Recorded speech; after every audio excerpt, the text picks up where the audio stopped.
In this report, Solar News looks into the similarities of how we may be treating our bodies to how we are treating our environment as we compare the flooding in Metro Manila to a human health condition. Let's look at this report.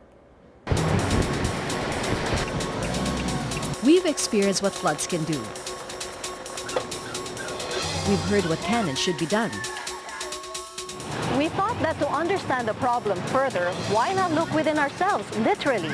It is said that what we see in the outside world is a reflection of who we are. So if Metro Manila were a human body, what condition is it in?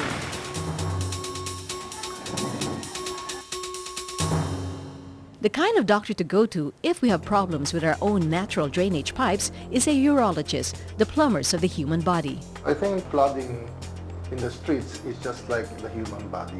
So when you have an acute obstruction, so just like in the streets. Dr. Letran says that the floods in Metro Manila can be likened to a person who suffers from acute urinary retention or the inability to empty the urine.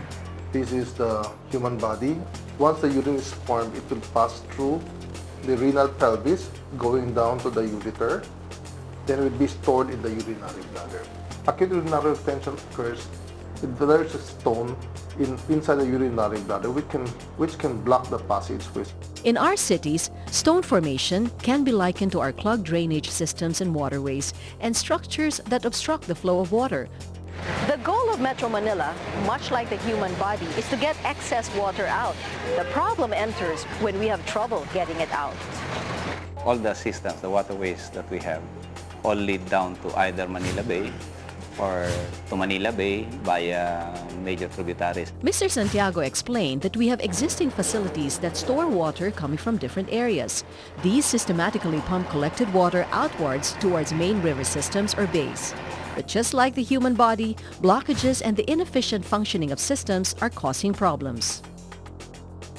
In urology, doctors remove obstructions such as stones using lasers or shock waves. To resolve the flooding in Metro Manila, the MMDA has begun the relocation of about 19,000 families of informal settlers living along waterways. And part of their Estero Blitz is a major cleanup drive. Every time you go into Estero Blitz, siguro pinakamahina sa yung 20 truckloads of debris. Stone formation can be prevented by drinking enough water and minimizing intake of foods high in salt, uric acid, and oxalates. Much like how we should minimize our community garbage and keep our waterways free of riffraff to help prevent flooding. But there are things we cannot control, like our genetic makeup. The uncontrollable would be the citrate level or the predisposition of an individual to form stones. As we too cannot control nature and the topography of an area. When the area is naturally low, increase or rising mean sea level, yung extreme variability of rainfall. We've been given the diagnosis and prescriptions have been made.